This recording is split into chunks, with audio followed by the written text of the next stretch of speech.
Tes.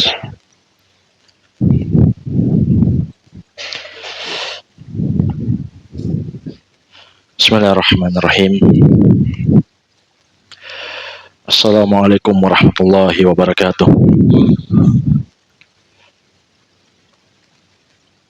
Innal hamdalillah nahmaduhu wa nasta'inuhu wa nastaghfiruh wa na'udzu billahi min syururi anfusina wa sayyiati a'malina. May yahdihillahu fala mudhillalah wa may yudlil fala hadiyalah. Wa asyhadu an la ilaha illallah wahdahu la syarikalah wa asyhadu anna Muhammadan abduhu wa rasuluh sallallahu alaihi wa ala alihi wa ashabihi wa man tabi'ahum bi ihsanin ila yaumiddin, amma ba'd. Fa ikhwani fiddin wa akhwati fillah, kaum muslim dan muslimat rahimani wa rahimakumullah. Semoga Allah Subhanahu wa taala senantiasa mencurahkan rahmatnya kepada kita sekalian. Insyaallah taala pada malam hari ini kita akan lanjutkan kajian kitab Sahih Al-Adabul Mufrad, pembahasan tentang adab-adab di dalam Islam yang diambil dari kitab Al-Adabul Mufrad karya Amirul Mukminin fil Hadits Abu Abdullah Muhammad bin Ismail Al-Bukhari rahimahullahu taala. Kata penulis rahimahullah, An Ibni Umar qala qala Rasulullah sallallahu alaihi wasallam, datang dari sahabat Ibnu Umar. Ibnu Umar putranya Umar Ibn Al-Khattab radhiyallahu anhumah. Beliau mengatakan Rasulullah sallallahu alaihi wasallam bersabda, "Man ista'ada billah fa'aiduhu." Barang siapa yang minta perlindungan dengan nama Allah, maka berikanlah dia perlindungan. Wa man sa'ala billah fa'atuhu. Barang siapa yang meminta dengan nama Allah, maka berikanlah dia. Wa man ata ilaikum ma'rufan fakafi'uhu. Barang siapa yang mendatangkan kepada kalian satu kebaikan, maka balaslah dia. Fa illam tajidu fad'u lahu. Jika kalian tidak dapat membalasnya, doakanlah dia hatta ya'lama an qad kafa'tumu, sampai kalian yakin bahwa kalian telah membalasnya. Jadi jamaah sekalian, di sini dua adab yang disebutkan oleh Nabi sallallahu alaihi wasallam. Pertama, siapa yang minta perlindungan kepadamu dengan menyebut nama Allah, berikanlah dia perlindungan. Yang kedua, siapa yang meminta kepadamu sesuatu dengan nama Allah, maka berikanlah dia. Kenapa jamaah sekalian? Al-Allamah Al-Fauzan hafizahullah mengatakan, di antara faidah dari hadits yang mulia ini, annahu la yuraddu man sa'ala billah ijlalan lillah wa ta'dhiman lahu. Orang yang meminta itu dengan menyebut nama Allah, misalnya saya minta bantuan kepadamu dengan nama Allah, maka kata Syekh tidak boleh ditolak. Kenapa? Sebagai pemuliaan kepada Allah dan pengagungan kepadanya.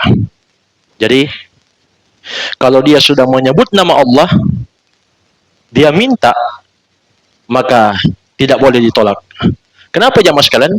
Sebab dia menyebut nama Allah. Saya minta bantuan kepadamu dengan menyebut nama Allah. Maka tidak boleh kita tolak kalau kita sanggup, kalau kita mampu. Dan dia meminta karena hajat, bukan karena ingin memperkaya dirinya. Maka kita berikan dia. Kenapa? Sebagai bentuk pengagungan kepada Allah Subhanahu wa taala. Jamaah sekalian ketahuilah, pengagungan itu ibadah besar. Pengagungan kepada Allah, cinta, pemuliaan itu merupakan pokok ibadah. Karena itu Al-Allamah Muhammad bin Shalih Al-Utsaimin rahimahullah mengatakan, wal ibadatu mabniyatun ala amrayni adhimaini. Ibadah kepada Allah itu dibangun di atas dua pokok besar. Humal mahabba wa taqdim. Yang pertama, beribadah kepada Allah karena cinta, dan yang kedua, beribadah kepada Allah karena mengagungkan Allah. An-natij anhuma, maka orang yang beribadah kepada Allah karena cinta dan pengagungan, itu hasilnya disebutkan dalam firman Allah Subhanahu wa taala di surat Al-Anbiya ayat yang 90. Innahum kanu yusari'una fil khairat wa yad'unana ragaban wa rahaban. Sesungguhnya mereka, yaitu orang-orang soleh, para nabi dan rasul, dan orang-orang yang mengikuti mereka dengan cara yang baik, selalu berlomba-lomba di dalam melakukan kebaikan. Mereka beribadah kepada kami, kata Allah, dalam kondisi harap dan takut. Kemudian kata Syekh Ibnu Utsaimin, fabil mahabbah takun rokbah, wabit ta'zim takun rohbah wal khauf. Maka dengan adanya cinta dalam ibadah, maka akan lahir harapan. Jadi jamaah sekalian, perhatikanlah ibadah kita. Apakah ibadah kita sudah kita bangun di atas cinta dan pengagungan? Maka dengan cinta lahir harapan kepada Allah, dan dengan pengagungan lahir takut dan khawatir kepadanya. Jadi jamaah sekalian, ini inti ibadah kepada Allah. Kita beribadah, termasuk sholat. Semua ibadah yang kita lakukan harus didasari dengan cinta dan pengagungan kepadanya. Maka dengan cinta kepada Allah lahir rasa harap, dengan mengagungkan Allah lahir rasa takut. Karena itu jamaah sekalian, dua lawan ini menghancurkan kebaikan, bahkan membuat orangnya keluar dari Islam. Apa itu? Benci dan penghinaan. Karena itu hati-hati. Sebagian komedian hanya karena ingin viral supaya bisa tetap eksis, dia pun menjadikan agama sebagai bahan olokan, bahan candaan, sehingga orang-orang yang hadir bersama dia ikut ketawa. Ini merupakan pembatal keislaman yang sangat berbahaya. Jamaah sekalian, dulu di masa Nabi SAW ada seseorang yang menghina Rasulullah dan para sahabat. Jadi dia pun mengatakan, ini ketika mereka berangkat ke perang Tabuk. Nah, salah seorang di antara mereka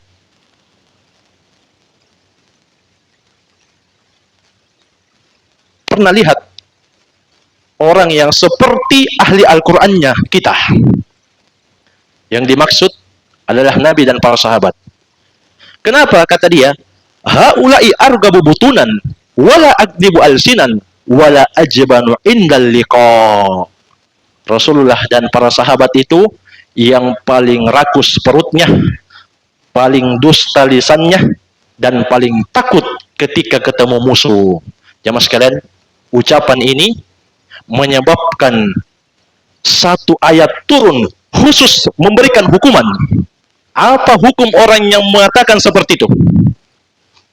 Turun surat At-Taubah di ayat yang ke-65 dan 66 untuk menjelaskan status orang yang bilang begitu.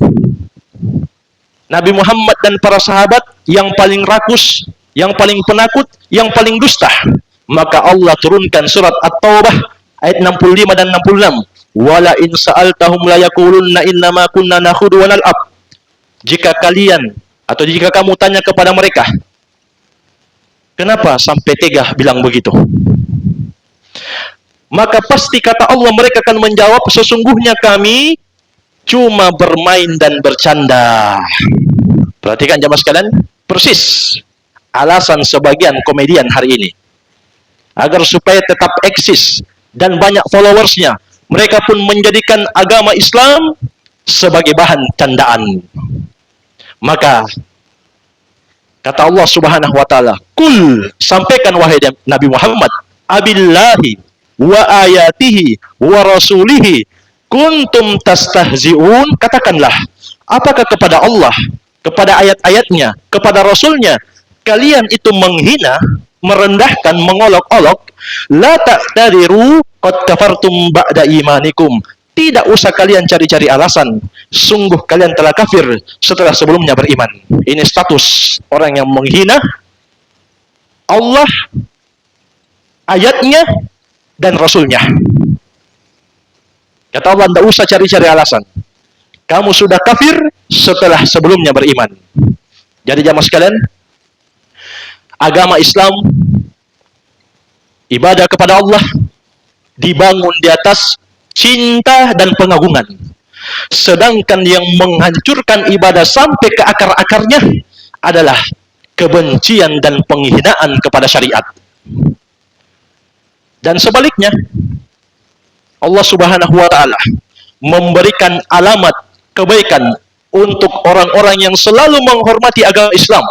Allah Subhanahu wa taala mengatakan, "Wa may yu'azzim sya'airallah fa innaha min taqwal qulub." Barang siapa yang menghormati, yang mengagungkan syiar-syiar Islam, ajarannya, sunnahnya, agamanya, amalannya, ibadahnya, dia agungkan, dia hormati. Dia tidak jadikan bahan stand up komedi. Maka kata Allah, itu alamat ketakwaan hati. Kemudian, jamaah sekalian, sebagian juga komedian menghina pemerintah. Ini menyelisihi manhaj ahlus sunnah, menyelisihi jalannya Rasulullah sallallahu alaihi wasallam dan para sahabat radhiyallahu ajmain, radhiyallahu anhum ajmain. Jamaah sekalian, di dalam hadis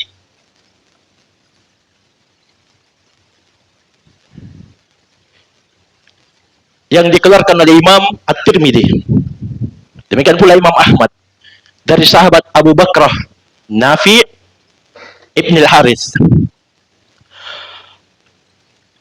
Nabi kita yang mulia Muhammad sallallahu alaihi wasallam mengatakan, "Man ahana sultanallahi fil ardi ahanahullah."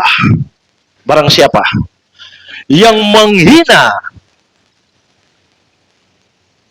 sultannya Allah di dunia, yaitu pemerintah muslim, pemerintah yang sah, maka Allah akan hinakan dia. Demikian pula Imam Al-Barbahari rahimahullah menyebutkan ciri ahlus sunnah dan ahlul bid'ah. Kata beliau, "Wa idza ra'aita ar-rajul yad'u 'ala sultan fa'lam annahu sahibu hawa." Jika kamu lihat ada orang yang selalu mendoakan keburukan kepada pemerintah, menghina, mencaci pemerintah muslim, maka ketahuilah, kata Imam Al-Barbahari, itu adalah sahibu hawa, pengikut hawa nafsu, garis miring dalam kurun ahlul bid'ah.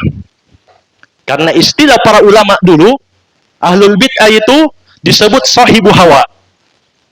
Wa idza ra'aita ar-rajula yad'u lis-sultan fa'lam annahu sahibu sunnah insyaallah. Sebaliknya, jika kamu lihat ada orang yang senantiasa mendoakan kebaikan untuk pemerintah muslim, maka ketahuilah itu ciri pengikut sunnah insyaallah.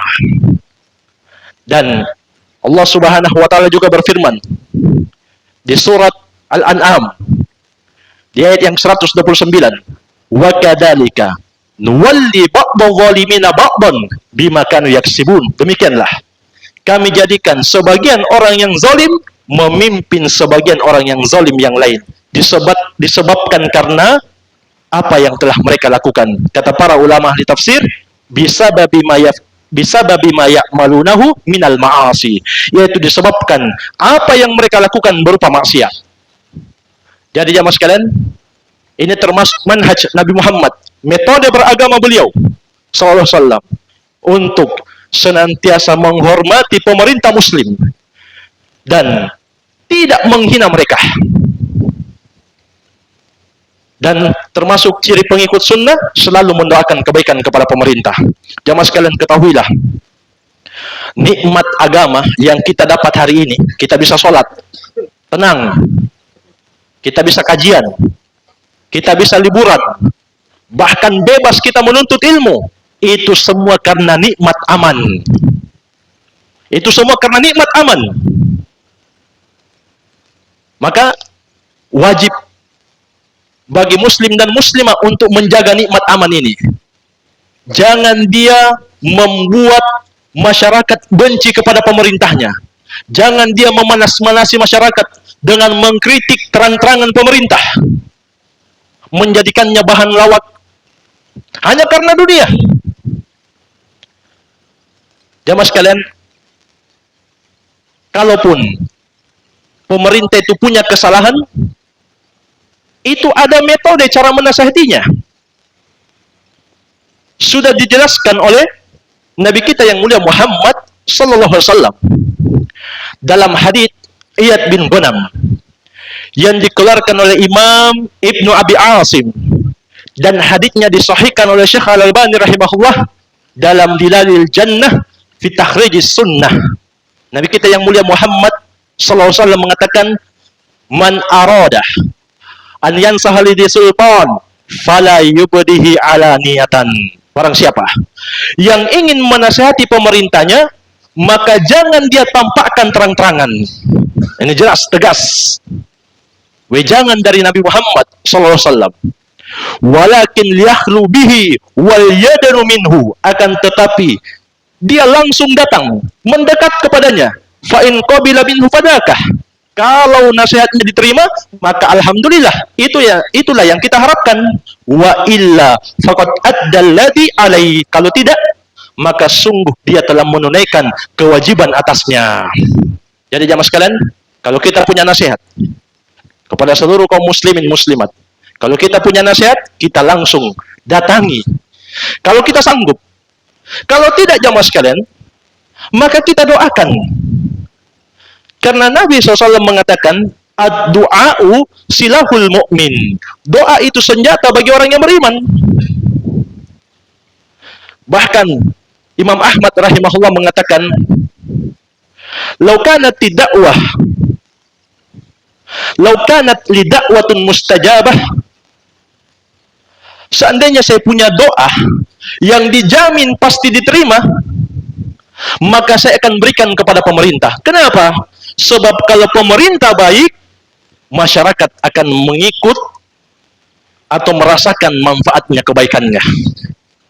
Sebaliknya, kalau orang yang memanas-manasi masyarakat, mengkritik pemerintah di medsos, itu hanya akan membuat harga diri pemerintah jatuh, sehingga masyarakat tidak percaya lagi kepada mereka. Kalau begitu, maka tidak akan ada lagi ketenangan. Jamaah sekalian, lagi pula yang mengkritik ini, dia juga yang memilih. Ini bodohnya dia. Makanya Allah Subhanahu wa taala juga mengingatkan, ya ayyuhalladzina amanu atiullaha wa atiur rasul wa ulil amri minkum. Wahai orang-orang yang beriman, Allah panggil dengan panggilan keimanan. Taatlah kepada Allah dan taatlah kepada Ar-Rasul dan ulil amr di antara kalian. Selama kita taat kepada pemerintah, tentunya dalam hal kebaikan, dan kita tidak membuka aib atau mencela, menghina mereka, maka itu tercatat sebagai ibadah di sisi Allah Subhanahu wa taala. Demikian pula Nabi kita yang mulia Muhammad sallallahu alaihi wasallam mengatakan, man akrama sultanallahi tabaraka wa taala fid dunya akramahullahu yaumal qiyamah. Siapa yang menghormati, memuliakan sultannya Allah di dunia, pemerintah muslim di dunia, maka Allah akan muliakan dia pada hari kiamat. Al jaza min jinsil amal. Balasan disesuaikan dengan amalan. Kalau dia hinakan pemerintah, maka siap, tunggu, Allah akan hinakan dia. Kalau dia muliakan pemerintah muslim, maka tunggu, Allah Subhanahu wa taala akan memuliakan dia. Jadi jamaah sekalian, ini termasuk manhaj ahlus sunnah. Tidak ada yang menyelesaikannya kecuali ahlul bid'ah. dan orang yang punya penyakit kesesatan dalam hatinya. Kemudian, jemaah sekalian, di sini juga disebutkan oleh Nabi SAW bahwa jika ada yang meminta dengan nama Allah, fa'atuhu, berikanlah. Itu untuk mengagungkan Allah. Sudah kita jelaskan. Waman ata ilaikum ma'rufan fakafi'uhu. Siapa yang berbuat baik kepadamu, maka balaslah kebaikan tersebut. Fa illam tajidu fad'u lahu.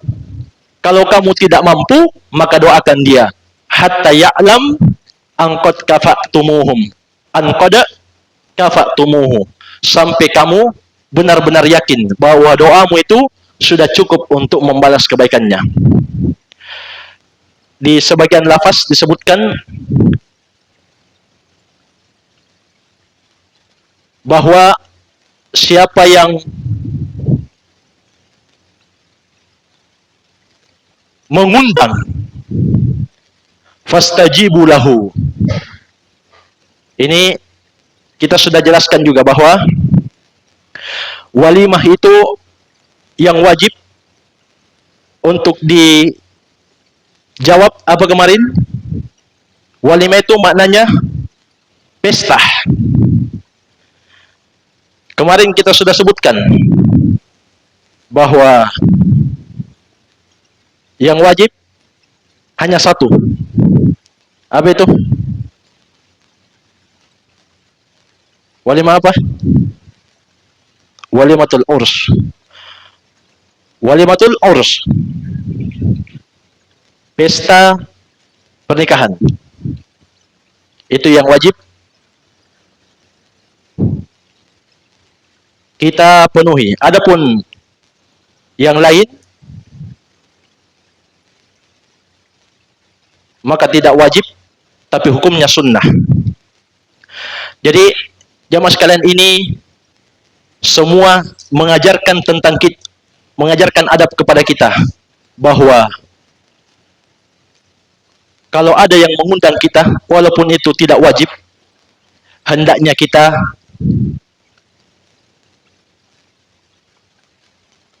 memenuhinya. Jadi ada lafaznya seperti ini. Wa man da'akum fa'ajibuhu. Siapa yang mengundang kalian, maka jawablah. Tapi kalau yang acara sembunyi-sembunyi, tidak bisa dijawab. Yang bikin acara sembunyi-sembunyi. Di sini seperti acara akikah. Demikian pula syukuran misalnya. Itu hukumnya sunnah.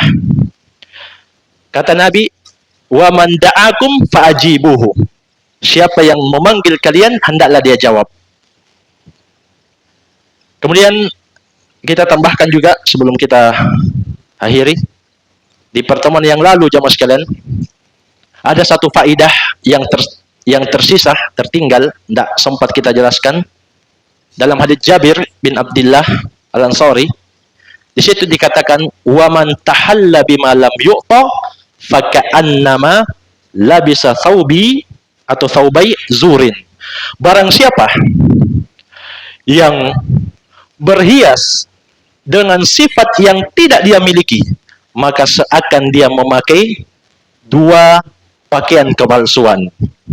Maksudnya di sini, siapa yang bersifat menampakkan sifat-sifat khusyuk, sifat-sifat zuhud, padahal sebenarnya dia tidak punya sifat itu, seakan-akan dia khusyuk, zuhud di depan manusia, padahal tidak, maka kata Nabi, faka'annama labisa thawbai zurin, seakan dia memakai dua pakaian kepalsuan.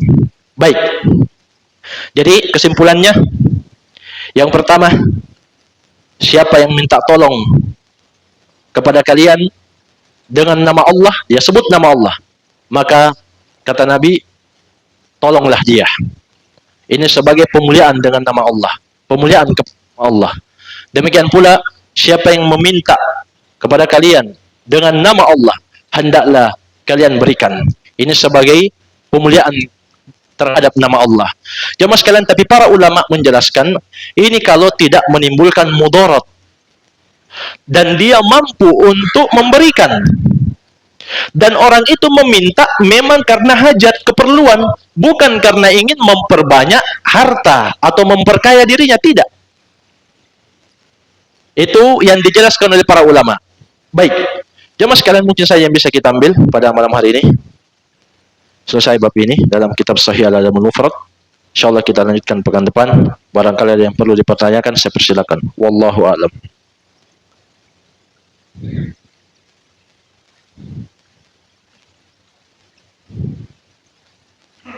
Ya, Fadil.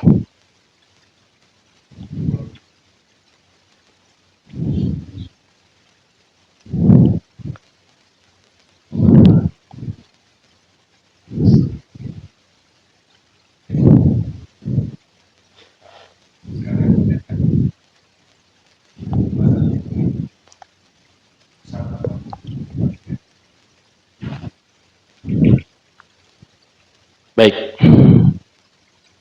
Jadi jelas jamaah sekalian, kita sudah sebutkan dalil-dalil terkait dengan kewajiban untuk menghormati pemerintah. Bahkan pernah sahabat Ibnu Abbas radhiyallahu anhumah, beliau ini sepupunya Nabi Muhammad. Beliau pernah didoakan oleh Nabi sallallahu alaihi wasallam, Allahumma faqihhu fid din wa 'allimhu ta'wil. Ya Allah, pahamkanlah dia tentang agama dan ajarkanlah dia tentang ilmu tafsir. Ditanya Ibnu Abbas, hal unkiru 'alal imam alanan? Bolehkah saya mengingkari pemimpin terang-terangan? Faqala, maka beliau mengatakan, la, jangan. Baldarihi bidzalika sirron. Tempatnya itu dengan rahasia. Maksudnya langsung kita ketemu. Kalau kita punya akses untuk bertemu langsung. Demikian pula Usama bin Zaid ditanya oleh sekelompok jamaah, tidakkah kamu menasihati Utsman? Kata Usama bin Zaid radhiyallahu anhu,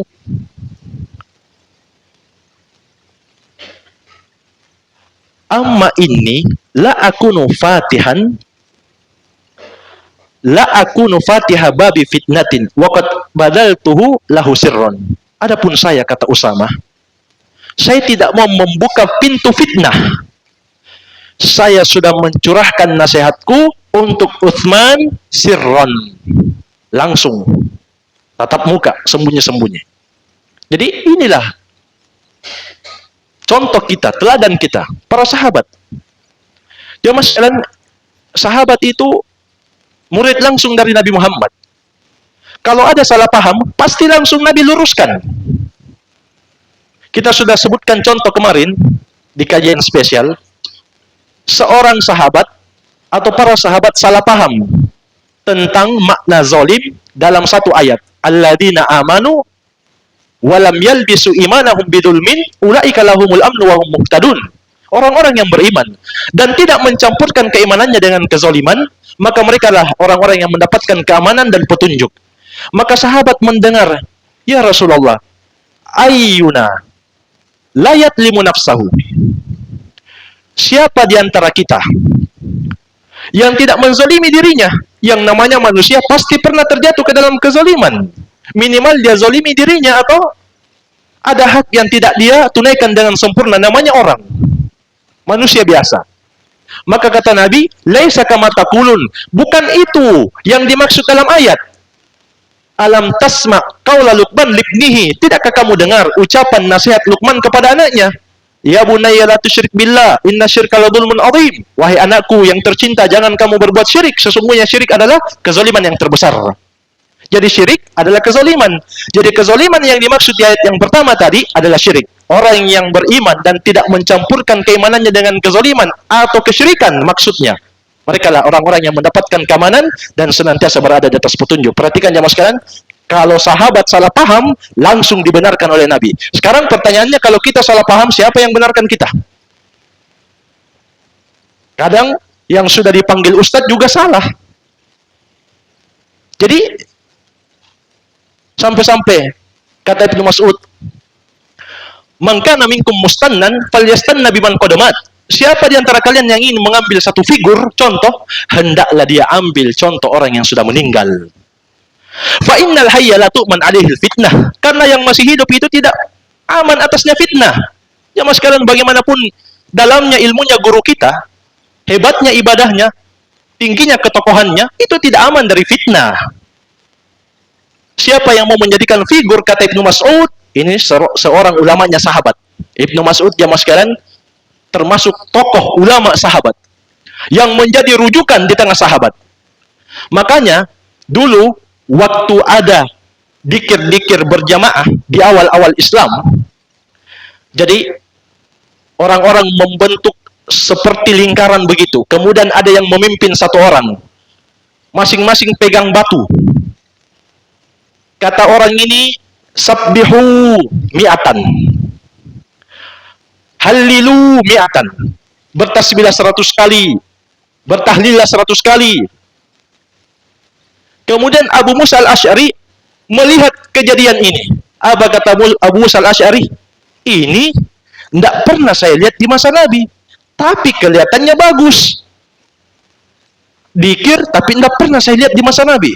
Maka Abu Musa al-Asy'ari kemana? Pulang menemui Ibnu Mas'ud. Dia panggil Ibnu Mas'ud. Dia ceritakan, di masjid ada seperti ini. Saya tidak pernah lihat di masa Nabi, tapi bagus. Kata Ibnu Mas'ud, apa yang kamu ucapkan kepada mereka? Saya tunggu fatwamu. Datanglah Ibnu Mas'ud untuk menegur kelompok orang-orang yang kumpul-kumpul ini, dikir-dikir. Apa kata Ibnu Mas'ud? Kubur Nabi kalian belum kering, bejana-bejananya masih ada. Kalian sudah melakukan perkara-perkara baru. Jamaah sekalian, apa kelompok ini? Ada jawabannya juga. Dan jawabannya ini persis sampai sekarang dipakai oleh sebagian orang. Apa jawabannya? Ya Aba Abdurrahman, wahai Abu Abdurrahman, ma nuridu illal khair. Maksud kami bagus. Ini selalu ini. Maksud kami bagus. Tapi apa jawaban Ibnu Mas'ud jamaah sekalian? Perhatikan, ulamanya sahabat menjawab.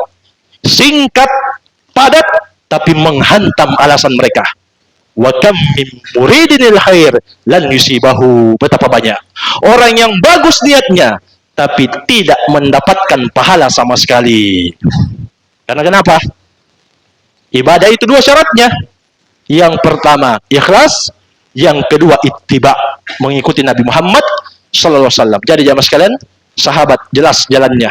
Kalau mau menasihati pemerintah, maka nasihati dengan langsung, dengan sirron, bukan dengan alanan, dengan terang-terangan. Dan ini perintah Allah, perintah Rasulnya, dan juga sepakat para ulama, termasuk para sahabat radhiyallahu anhum ajmain. Dan Allah Subhanahu wa taala berfirman, "Wa may yushaqiqir rasula min ba'di ma tabayyana lahul huda wa yattabi' ghayra sabilil mu'minin." Barang siapa yang menentang ar-rasul, sudah sampai kepadanya hadits, tapi dia tentang, dan dia mengikuti jalan selain jalannya kaum mukminin. Saya tanya jamaah sekalian, ini ayat waktu turun, siapa orang beriman di saat itu? Tidak mungkin kita. Tidak mungkin yang punya organisasi. Ayat ini turun, orang beriman yang dimaksud di situ para sahabat.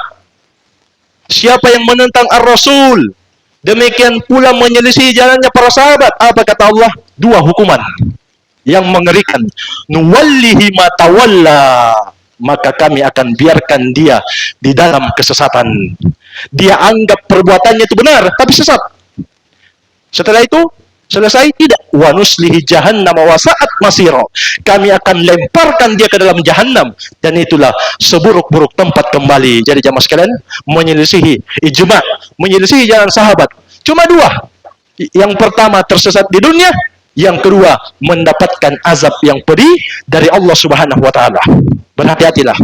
Jangan hanya karena ingin tenar, terkenal, cuma ingin mempertahankan eksistensi, sehingga kita pun tidak peduli apa yang kita rusak, apa yang kita langgar. Bahkan yang kita langgar pokok-pokok agama Islam.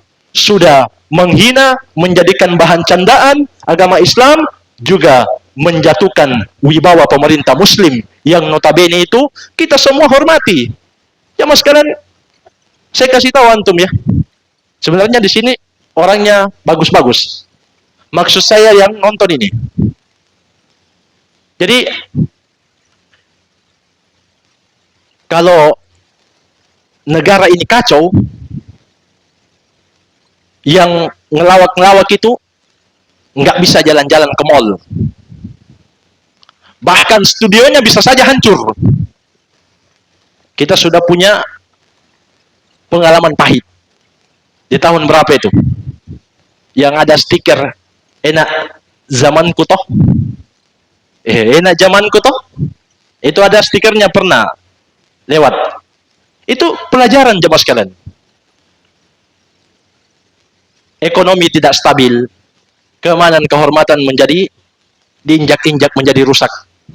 Baik, ini hukumnya kita sudah sebutkan. Wallahu alam. Ada yang lain saya persilahkan. Iya, padahal.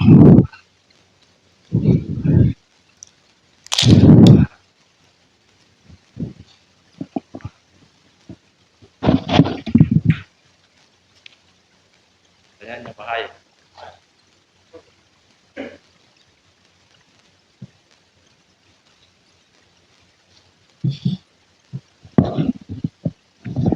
Jamaah sekalian, Nabi kita yang mulia Muhammad sallallahu alaihi wasallam mengatakan, kullu bani Adam khata'un. Anak cucu Adam itu tempatnya salah. Jamaah sekalian perhatikanlah, khata'un datang dalam wazan fa'alun. Itu kalau kita tahu sigohnya, sigoh mubalaghah. Makna sigoh mubalaghah itu selalu bersalah dan selalu dia ulang kesalahannya. Itu sifat anak cucu Adam. Nabi tidak katakan kullu bani Adam khati. Anak cucu Adam terkadang salah. Tapi Nabi katakan khata'un, selalu salah. Tapi kata Nabi, wa khairul khatta'ina tawwabun. Sebaik-baik yang bersalah yang bertobat.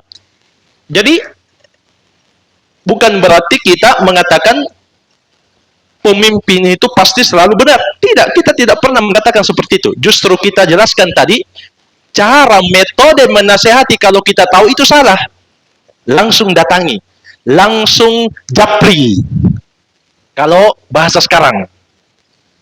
Atau kita messenger website resminya tanpa menyebarkan aibnya di medsos. Seperti itu. Kalau kita mampu, alhamdulillah, diterima juga, itulah yang kita inginkan. Kalau tidak, maka kita sudah menunaikan kewajiban kita. Bukan lagi dosa kita. Karena jamaah sekalian, membela juga orang yang zalim itu mendapatkan laknat. Perhatikanlah kata Nabi, la'anallahu man awa muhdithan. Allah melaknat orang yang membantu pelaku perkara baru. Artinya termasuk pelaku dosa, orang yang zalim.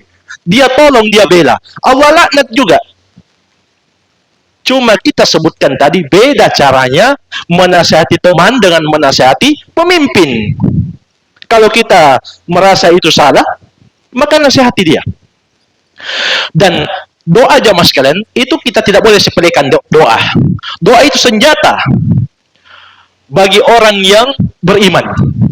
Perhatikanlah Nabi Yunus Dunnun terperangkap di 3 kegelapan. Kegelapan laut, kegelapan perut ikan besar dan kegelapan malam. Kemudian dia berdoa kepada Allah, La ilaha illa anta, subhanaka inni kuntu minal zalimin. Tidak ada yang berhak diibadahi kecuali Engkau ya Allah.